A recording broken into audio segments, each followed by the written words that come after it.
Oh, you made Steve one? Yeah, I doubled up the amounts What for did he your think? guys'. I don't know. I think he said he liked it. Steve! I did get a picture of me Oh, with the did he book hear and me? drinking. Did I don't he hear know. me? I don't know. Steve! Is the drink good?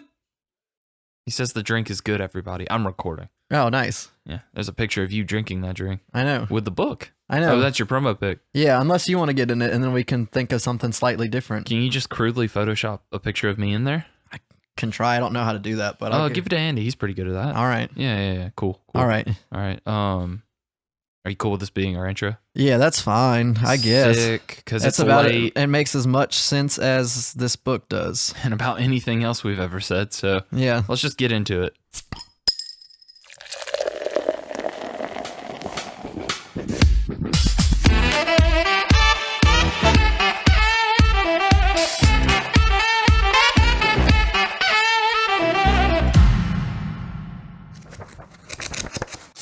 Are we just jumping in? Do you want to say your thing? Let's jump in. And then I'm just going to talk about the drink right off rip. Like we don't normally do that, but No, we don't. But it's fine. I'm okay with change. But I'm not okay with saying welcome back, everybody, to Comrades, Cocktails, and Comics, a show where I, Snoop Lynch, and my co-host Higgins Sturm. Hey, that's me. That's him right there. It's just us this time. We had Steve on the last episode. He's in the other room.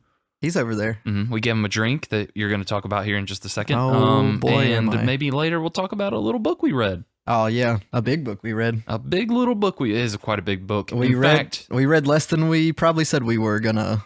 Enough of that. We'll get back to it. You want to talk about the drink though? Oh yeah. Okay, so this one, the book's called. We'll say what the book's called at least. Okay. The book's called The World of Edena. Mhm. Kind of like Edena.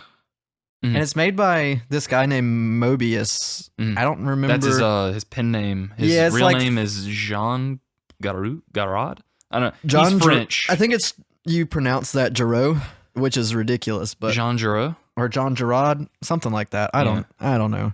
He's French. Jean-Claude Van Damme. He wrote this book. I think it's originally in French, and they translated it for us. That is correct, Higgins. You ordered the big super deluxe edition. It had all that extra stuff in there. It did have some extra stuff in there, and I was reading the back of it, and what I didn't know is Dark Horse published this book back as early as, it hasn't been long, it's like 2016, I think. Nice. And they translated that last chapter, which we'll get to another time, for the first time in English in that version, apparently. Oh, wow. That was kind of cool to find out, because, yeah, it was originally written, I think it's kind of multiple stories that have since then been collected, but the first one started, I think, back in 1983. Yeah, I think I saw it started mainly in the 80s. Yeah, and did we talk about the drink? We haven't talked about the drink. Higgins, Man, you get me distracted. Well, yeah, we started talking about stuff. I mean, people. I'll come back to it. Tell me, so World of Edena is what we're reading. What we be drinking? Okay, so we're drinking the Garden of Eden. Mhm.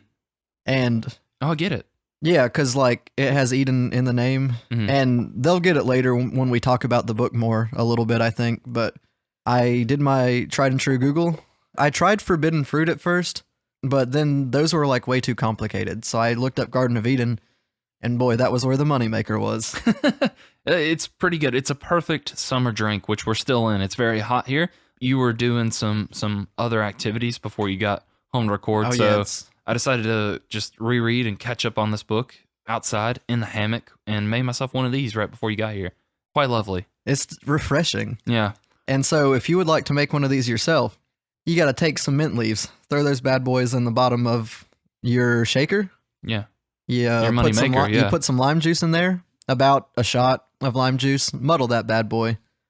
Then put a shot of vodka, a shot of gin. A dealer's choice on those. We choose Smirnoff and Bombay.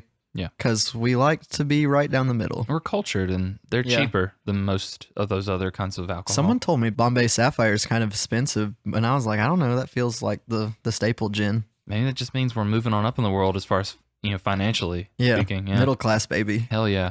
And then you top it off with some apple juice. It's like 5 parts apple juice. No, it's like 5 shots. Yeah, 5 basically. parts apple juice to your 1 part everything else. The recipe you sent me was some UK website, so I had to quickly figure out.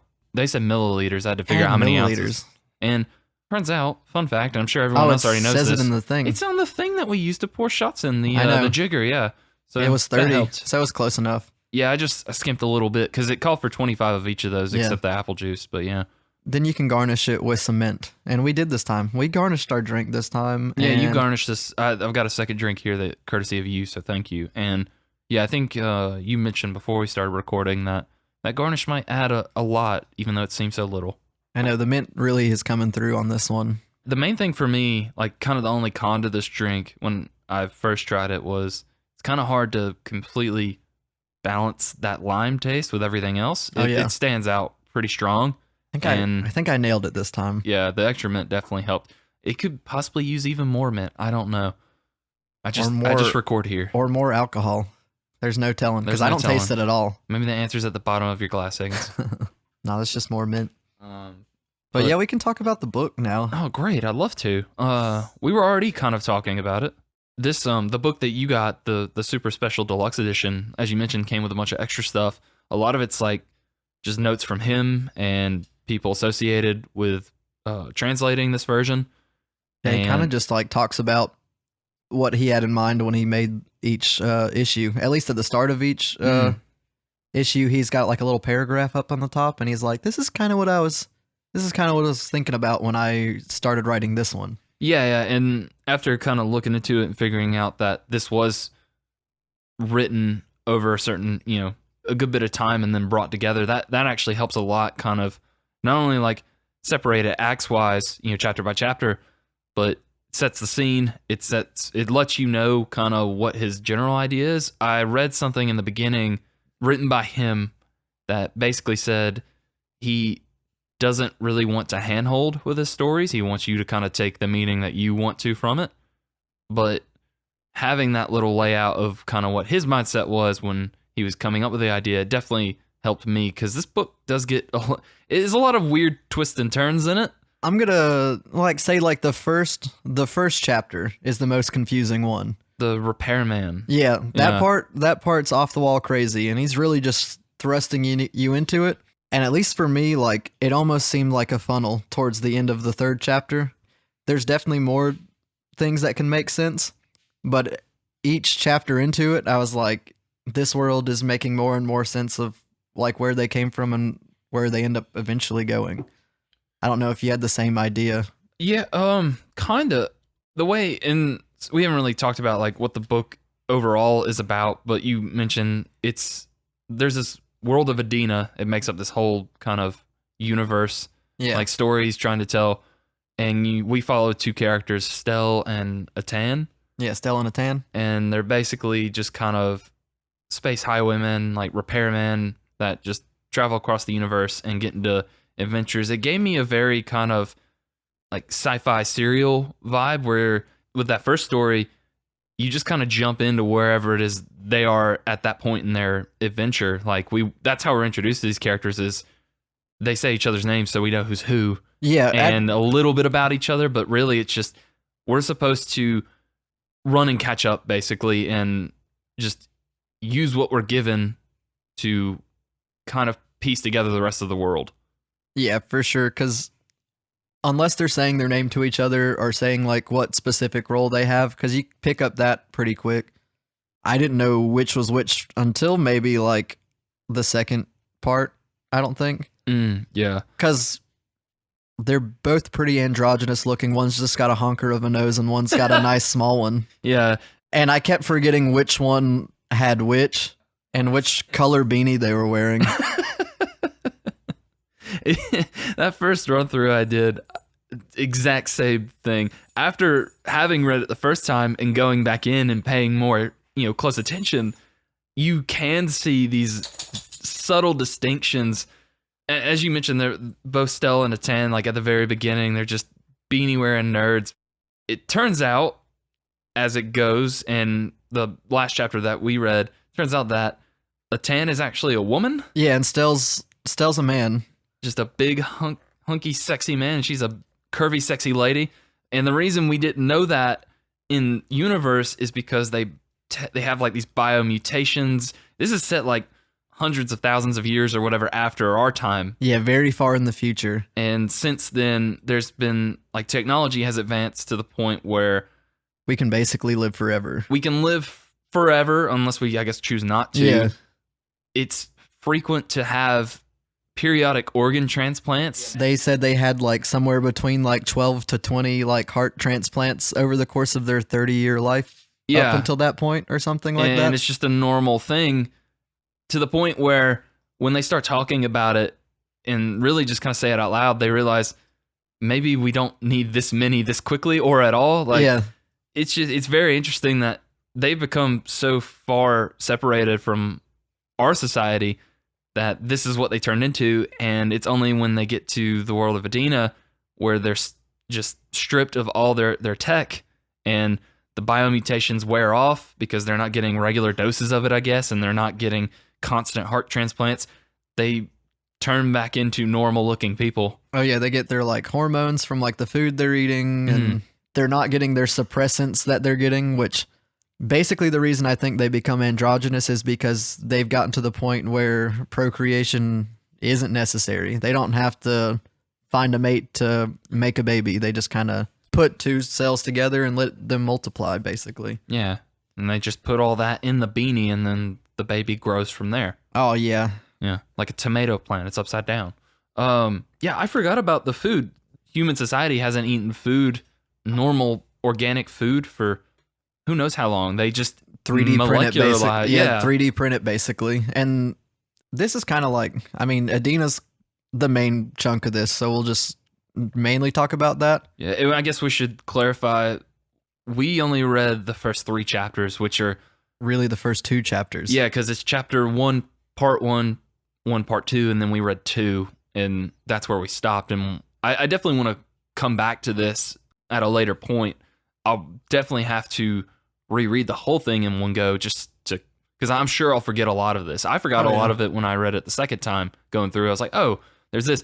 And with the art style, Moebius talks about this too in the book. He wanted to really just get everything down to like its simplest form. And he talks about how normally with his art, he would rely on a lot of detail to kind of give you that sense of world building and wonder and set up his stories that way. But with this, he was very like, with message, he wanted to just focus on, okay, I'm going to do the simplest line work, and I want each line to stand out on its own and give that impression of it's still complete, but at its purest form, basically, is what he's saying.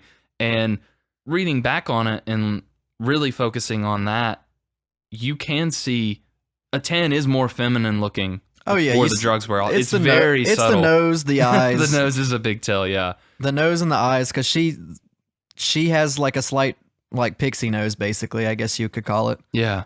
And his is just bulbous. But I kind of want to talk about how they get to Edena in the first place a little bit. Sure, go for it. So we find out, like I said, they have specific roles. Stell's the pilot, like the super pilot, and Atan is like basically a superstar mechanic, which is like somewhat supernatural mechanic. Stell was the mechanic / pilot, and Atan was just kind of the person that knows a lot of stuff about worlds and everything. Maybe he was both. I just knew that Stell was the pilot. But yes, okay, yeah, Stell fixes stuff too, and he's, I think they called it like a mechanist or yeah, they just put a little like kind of fun tweak to the word. It's still mechanic, but it's just the way they spell it. It's supposed to be space language. But yeah, he's a superstar. He can fix anything. He can fly anything. And Atan knows all the other stuff. And so they end up they're fixing their ship, and that's actually a fun little story where he dives into the ship, Doctor Who type thing, where they end up in a different world to fix the ship by looking at a story from his past or something like that. I don't know. The ship has a face, guys. I thought at first this was written back in like the 60s because it's just, I don't know, it gives me that vibe, the way the colors and everything are. It's just trippy, especially that short story, you're right. But I don't know. I haven't really read, I've read comics that have like their own kind of unique art style, obviously, but paired with the colors of this, which I think he also sometimes did, not all the time, but on some of these stories he did. Yeah. It's a lot of fun. Oh yeah, I love the way they look. it just makes me really believe, okay, this is set way far away from our time, and these are the kind of weird adventures that people will be getting into. Oh yeah, it's nice. Yeah, good for them. And so they fixed their ship, and they were like, let's go check out asteroid place that we know. Yeah. And everything went wrong. They crash land on this planet that they end up calling Cube 8-ball? Pool ball. Pool ball. Because it's like it's just flat and round and nothing's on it. They see a glowing light and find a big blue pyramid. He's making the pyramid symbol with his hands. Yeah, it's up on top. Yep. It's real good. It's like the A from YMCA. You can picture it. But yeah, they see like a beacon, and turns out, of course, for story's sake, Stell is the pilot that this giant pyramid thing has been waiting for thousands of years. There's species of every kind, some that are extinct and some that are just recently got there. Basically, this thing's an ark, as far as I can tell. It's like Noah's Ark. There's like a couple of every kind of living or it said smart, intelligent species, basically. It said that it's collected every intelligent race in the galaxy, like one of every or two of every kind or whatever. So yeah, it's the Ark. Yeah, he's doing Noah's Ark. It's a lot of Bible references. That's what one of the characters says too. He's like, we're doing a Noah's Ark over here. Yeah. Get in. And so he flies it. And now we're in Edena. That's all I really need to tell you. Them getting to that point, like we've been talking about, is like very, very cool. I really like the part where they're on pool ball, because they drive like this old little, like, I don't know, Studebaker, I guess you could call it. I don't know what kind of car it is. They just have that on their ship and they drive it there and stuff like that. Yeah, that's what I wanted to tell you. So that's the original story, or at least some of it is. And Moebius talks about it, but basically he was approached by this company, a car company back in the day, is a Citroen? I'm sure I'm not saying that right, but they wanted him to make a short story for, I think it was internal use, basically, to kind of pump up their employees. And that car that they drive in this chapter is one of those cars. It's called the Traction. It looks tight. Yeah, and I just thought that was so interesting that this whole thing originally comes from like a commercial, like an ad, basically. That was not meant to be seen by anybody except the people in the company. Oh, nice. I just look at us. Yeah, just breaking all the rules. I feel so naughty. Yeah, I know, right? So yeah, and the fact that he throws that car in, apparently that was a really just cool looking car to him. And he's right, it is a good looking car. I love the little banter that they have about it, and that's what makes it feel like an ad.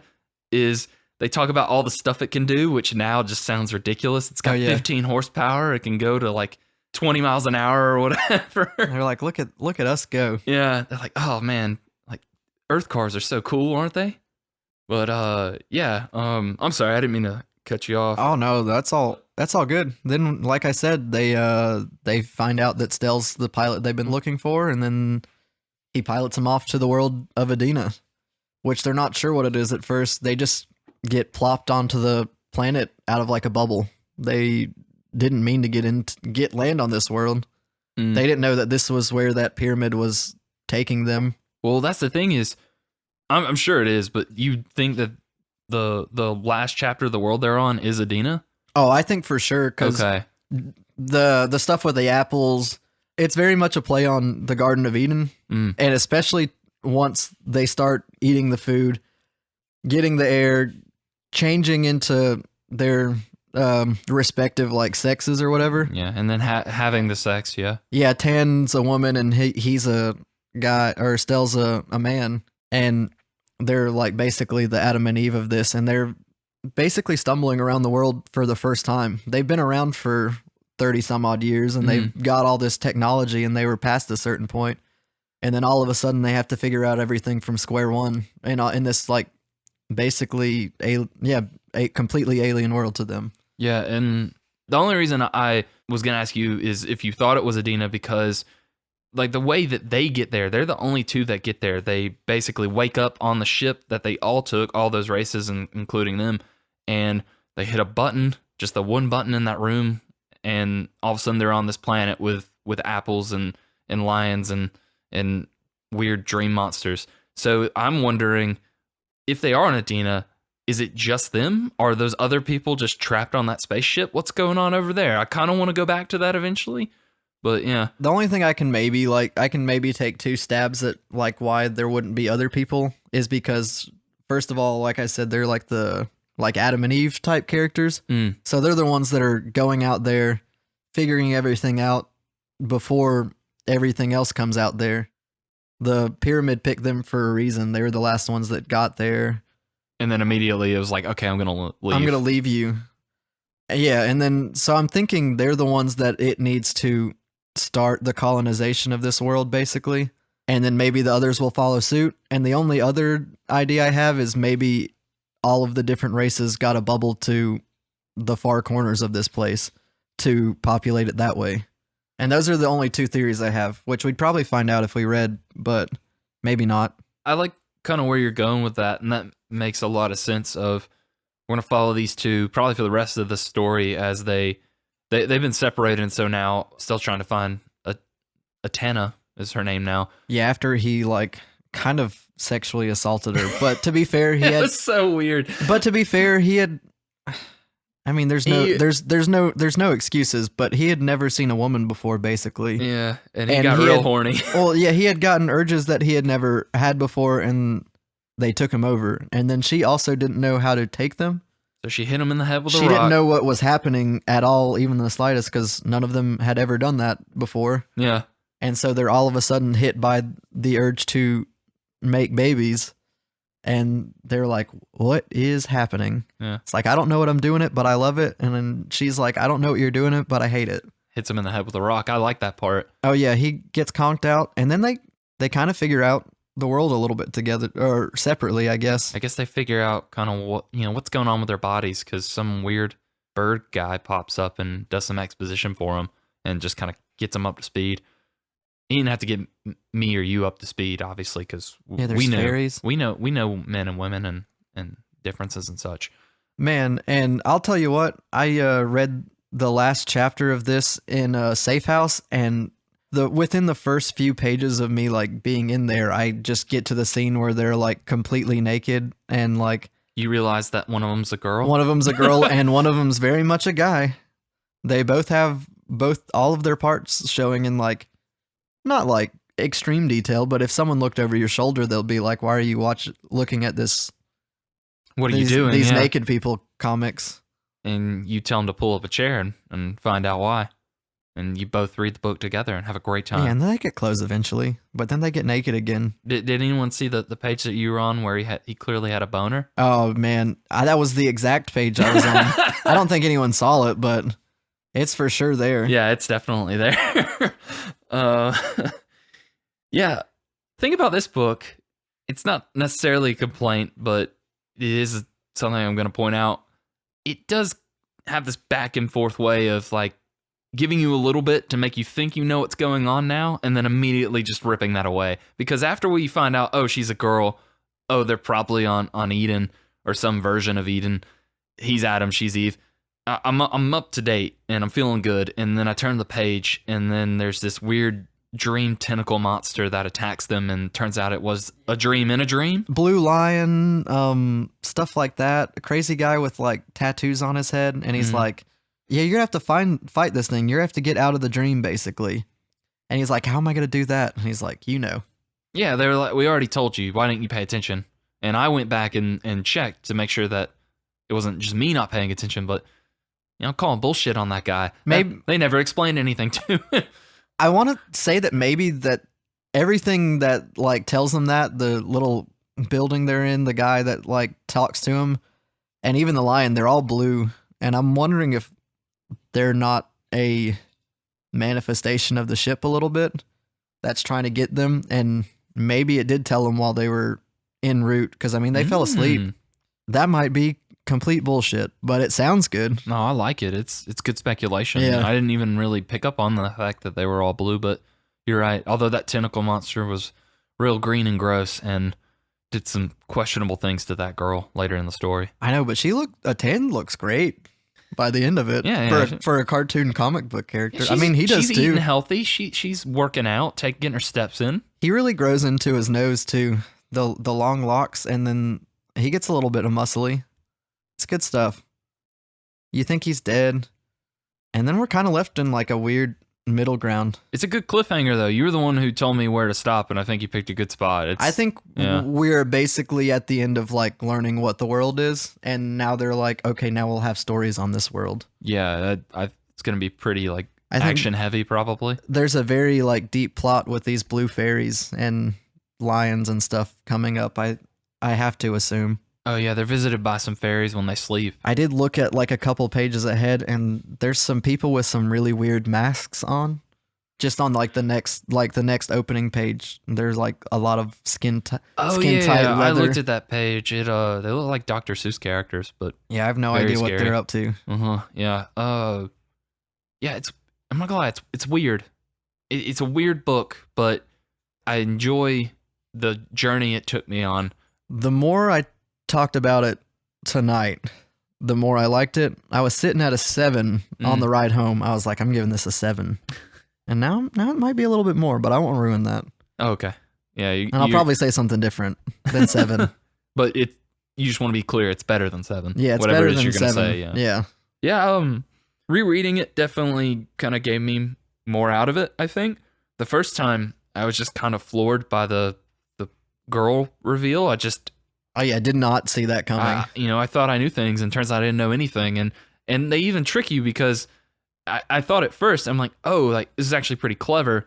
Because going back and reading it, there's no instance where they refer to a Tan as a he or him or whatever. They just use their names. Do it. Well, they do.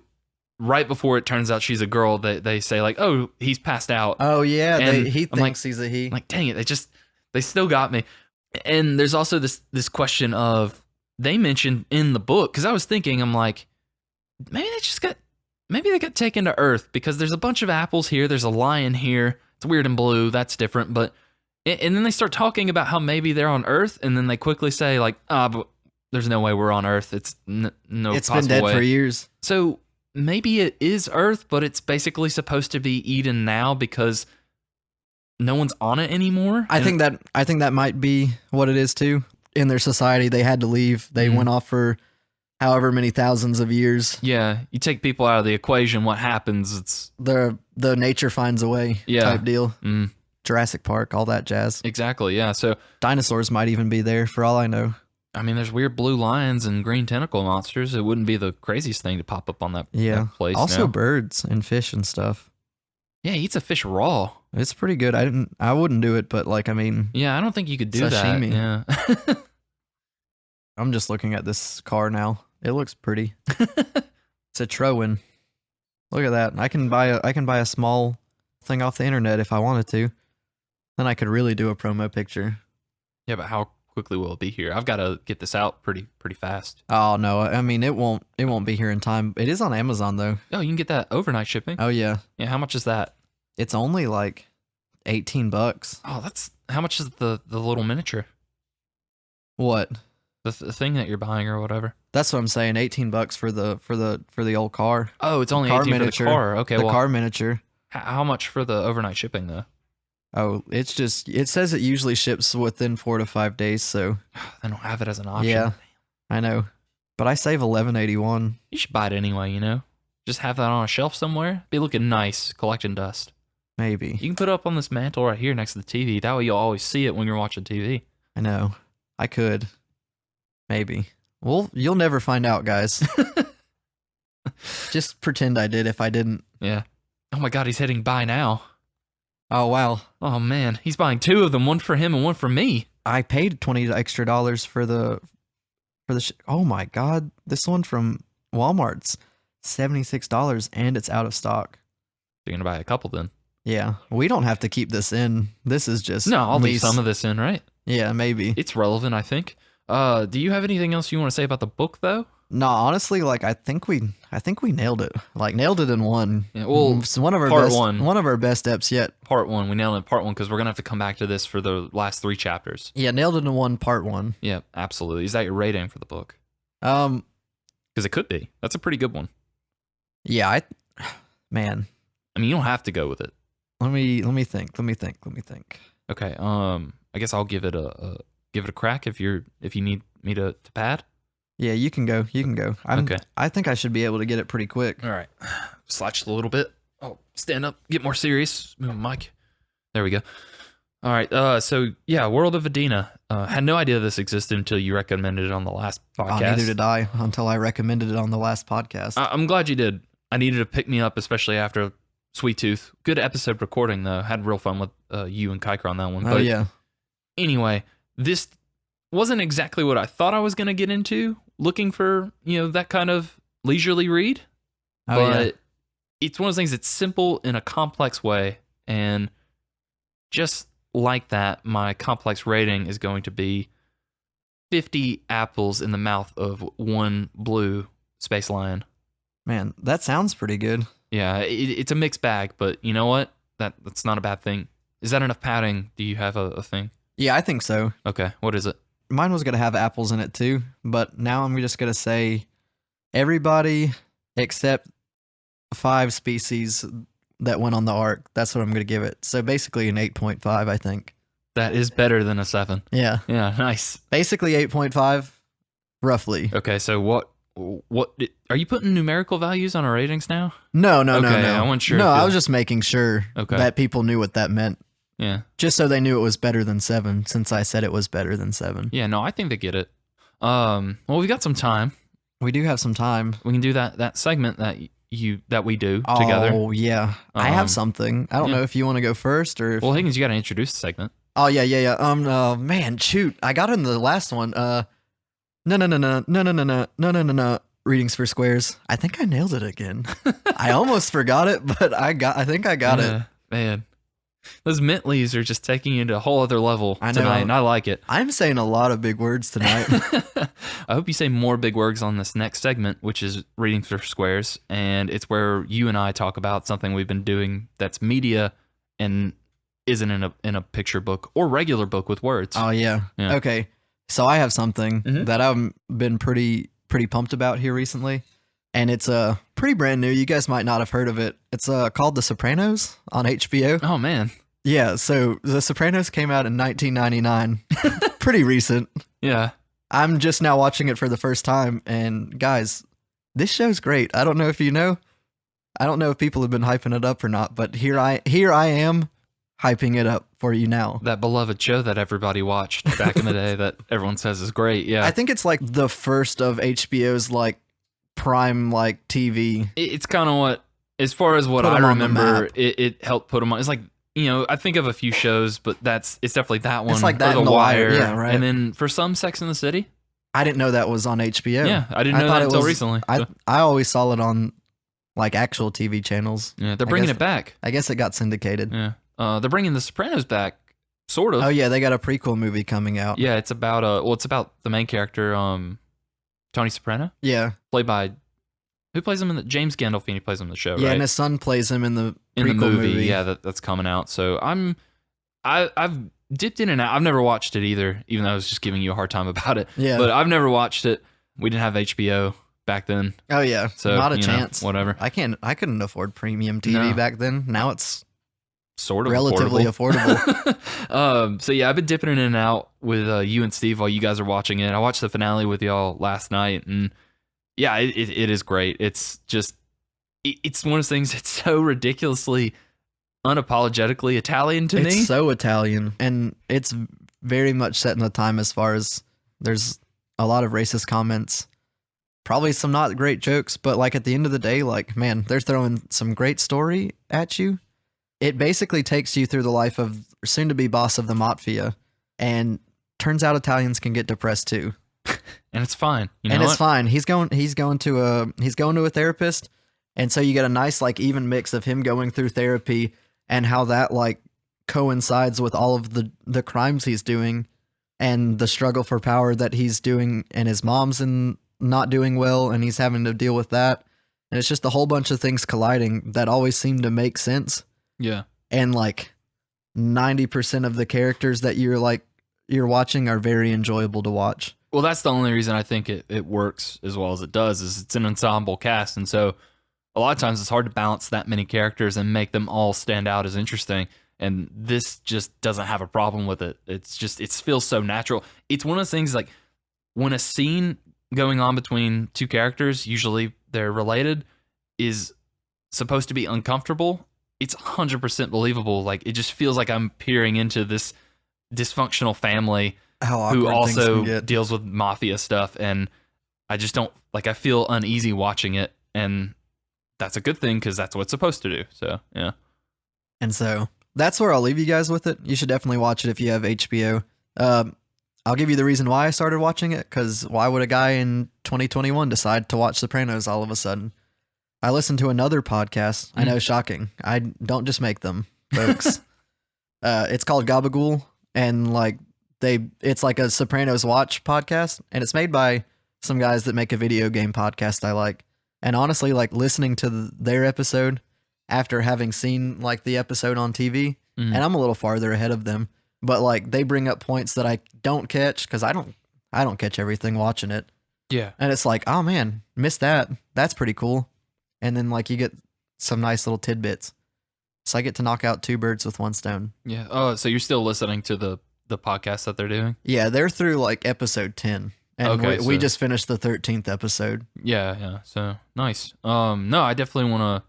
I'll probably at some point go back and just kind of watch the ones I didn't already watch. I didn't miss a ton, or at least it feels like I didn't. You might have missed 5.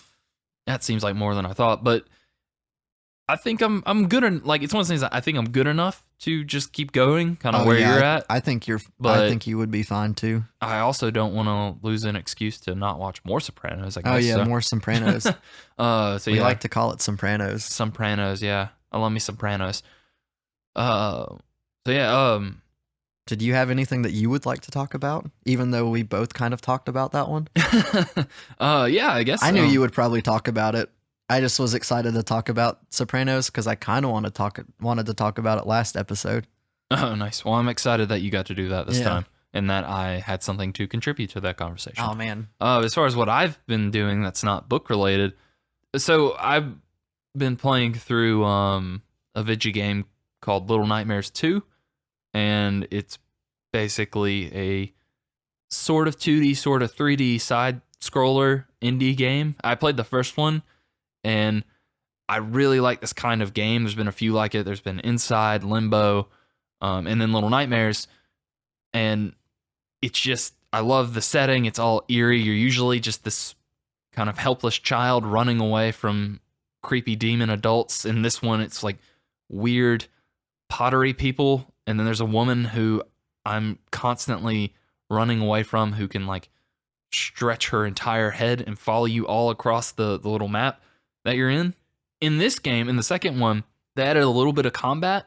Okay. It's not great, I will say that. It's just a timing thing.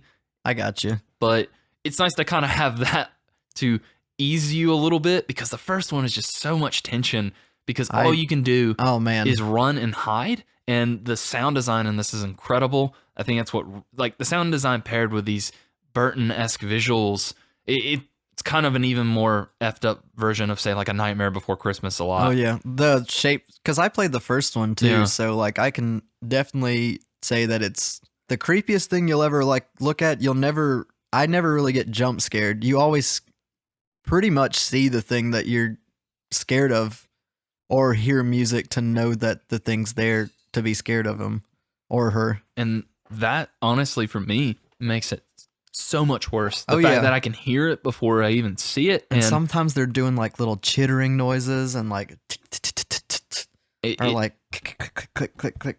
And what this kind of game can do really well, which is why I think I like them so much, is it's a very simple premise. You're just trying to get from the beginning to the end in a side scroller, but they separate it usually with like rooms. Like you'll go from one room to the next room, and it's like, okay, you were in this kitchen where the chef was like walking around with a big butcher knife and he would kill you if he saw you. And now you're in this room again with the teacher who can stretch your neck. It's able to section off maps and add these new cool mechanics in it. Oh, yeah. Each room's pretty puzzly too. Yeah. And so they can really fine tune these new mechanics that they add in and make it fun. It's like they kind of work backwards from that. It's like, okay, we want them to know that they can push this down to get this person's attention, and then they'll have to run and jump. So we're just going to have a room that's built just for something like that. A lot of times in games today, like it's all expansive open world and you get a bunch of cool little things to do, But the problem that usually comes in is you only end up using a few of those abilities. Yeah. Because that's really the only useful ones you have. Whereas with this, it forces you to use one or two things or do one or two things. And so they can really just make it enjoyable and fresh each time. Like with the second game, you have a AI companion. And so you'll need his help on certain things to, he'll hoist you up because you can't reach a drawer or whatever. Yeah, I get it. I really like what they're doing with it's Little Nightmares 2, so there's 2 of them. Yeah. Dos 2. Dos Nightmares, yes. So yeah, I think it's good. Yeah, I want to finish the first one, but I'm bad at finishing things, folks. What's cool about this one, I actually think it might be a prequel. The stories in these are they're definitely there, but one isn't dependent upon the other necessarily. You can jump into this game because you just start in the middle of this forest and then you figure out like, oh, I can move my character. You don't know anything about this character. I don't think it's the same character from the first game, just based on how that ended. So, but it doesn't matter. You can just, if you like this kind of gameplay, if you like the aesthetic, if you like everything it's doing, the story will just kind of naturally come. Yeah. No, that makes sense. But yeah, that sounds like one heck of a raving review for basically everything we did while we were gone. Good on us, right? Man. We only did the good stuff. We are quite kind, aren't we? Yeah, we only did the good stuff. Well, as much as I like to complain about a bad thing, it is nice to just be playing and reading good things. We've been on a bit of a streak with that recently. I know, a real tear. Yeah. Can't get a bad one here. I bet we'll get a bad one on the next episode we do, just based off of the kind of dumb Netflix show that came out about it. So yeah, you want to mention that next book, or I guess let's mention the book and then we'll close up shop for another time. That sounds good. So big surprise for everybody. Former guest Josh Sawyer. Mm-hmm. He's gonna come and do Jupiter's Legacy with us. Yeah, the first volume. The first volume of it. And I watched the first episode of the Netflix show. It was fine. So hopefully the book's better. That show is so the reason Josh and I decided we wanted to do this one, and that reminds me, we're recording, what's today? Recording Tuesday. I'm going to try and get this out either tomorrow or Thursday, and we have to record this Saturday because he's having another kid the week after. Wow. So we got to fit him in before he doesn't have any time left in his life at all. That's fair. I'm sure he's willing to give up a couple hours just to hang with us and talk to you folks. Yeah, no, I already cleared it with him, but it's only on, like, we have to do it on the 21st. All I got to say is that kid better stay in until then. Yeah. Because our content's much more important than him. And I hope he realizes that. But no, congratulations on the second kid. Oh, yeah. As far as I know, the first one's still around. I saw him the other day. He's looking real cute. So yeah, we're going to read the first volume of Jupiter's Legacy. Josh and I wanted to do it because we watched all the Netflix show together, and it ends on a huge cliffhanger, and we thought, oh, like, this was fine. It kind of had trouble finding its footing, but at least it's going somewhere interesting, and I can't wait to see what's going to happen. And they canceled it. So, oh, man. Maybe this will give us a little bit more. I don't know. Like, yeah, just this is complete. Fill your desires up. I need to fill my Jupiter's Legacy hole. It's empty right now. It's half filled, half full. Man, I guess I should order the book then, huh? Yeah, you should. That's all right. I can read pretty quick. I've been knocking out books here lately anyways. I think this one's going to go by pretty quickly. Just make sure you order the right one. Apparently, there's like a Jupiter's Legacy. There's a Jupiter Circle, which also might be Jupiter's Legacy. Oh, wow. I don't really know. All right. But we'll find out and tell people about it with Josh on the next podcast. In the meantime, Higgins, could you do me a favor and clean up shop once again? I would love to. Excellent. All right. So you can find us at, honestly, a good few places. You can find me at the Twitter at Mike Higgins 93 and on Instagram at JSturm93. Mm-hmm. And I've been posting some promo pics, guys. I hadn't forgot the past couple times. I'm real proud of myself. You got that one ready to go for this episode, I'm ripping and raring to go to drop one when we drop this episode. Nice. Just don't forget to, again, Photoshop me in very poorly. Yeah. I can. maybe try to do my best. Yeah, I don't really have a preference on like where or what I'm on. Okay, yeah. There's a spot for you. Cool. And you could post a picture. You could post a picture of that one panel where it's Edena and Adam standing naked, and then you could put your face on Adam and my face on Edena, or vice versa, whichever you prefer. Yeah. We'll put that behind. I don't want to get Instagram mad at us. We'll cover them up. I mean, if anything, we can just throw it on TikTok, right? Yeah. Cool. You can find you and me, I guess. He just has access to it at the email, yourcomrades@gmail.com. Mm-hmm. And we look at it. We haven't got a lot, but we look at it. We look at it every day, just in case. And we only cry a little bit when you guys don't send us anything. Mm-hmm. If you send us something, we cry a lot. But maybe if you guys give us a nice 5-star rating and review, more people will start sending us stuff, and then they can talk about all the books that we've read so far. I don't know if you guys know this, but we've been going for like 2.5 years now. Yeah, well, last year kind of threw things out of whack, but roughly two and a half years. Yeah, we started at like 2.5 years on like a February, and so we're 6 months past that now. We're a long ways out. We have a lot of backlogs, and just from the mild amount of support that I've gotten from my friends that have said they've listened to it, I feel pretty good about it, guys, and we love to hear it. That's what he needs. He needs at least one compliment on the podcast today, otherwise he won't do it anymore. Yeah, I shrivel up and die, honestly. Kind of like the Wicked Witch under the house. Yeah, he's real pruny before we started recording. It was gross. I know. So appreciate everyone's support, keeping Higgins alive, and keeping those reviews coming in. Higgins, you could do a review of our podcast on something like iTunes if you wanted to. Oh, yeah, I'll do that. Yeah. The only other thing that I have to say, and it's not really anything to say at all before we sign off for the night or morning or afternoon, wherever you're at. I'm not sure what time it is. But we have a big surprise for you guys coming up next episode. Big moves for the podcast. I think we already told him Josh was coming on. Yeah, there's something else, but we're really excited about it. I am excited about that. Yeah, we'll get more details and talk to people, and I can't wait for either me or Higgins or both of us to tell you what that is. We'll honestly probably scream into the mic because we're so excited. Okay, I'll turn that down before we do that, though. We'll scream away from the mic. Well, no, I mean, you really want to get in there. You know? Otherwise, they won't be able to hear all that excitement. Yeah. Okay, cool. So thank you, Higgins, for saying all those things, and I'll see everyone on another episode.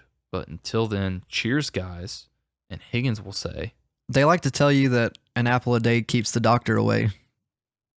But in this world, makes you want to have sex. Yeah. Bang.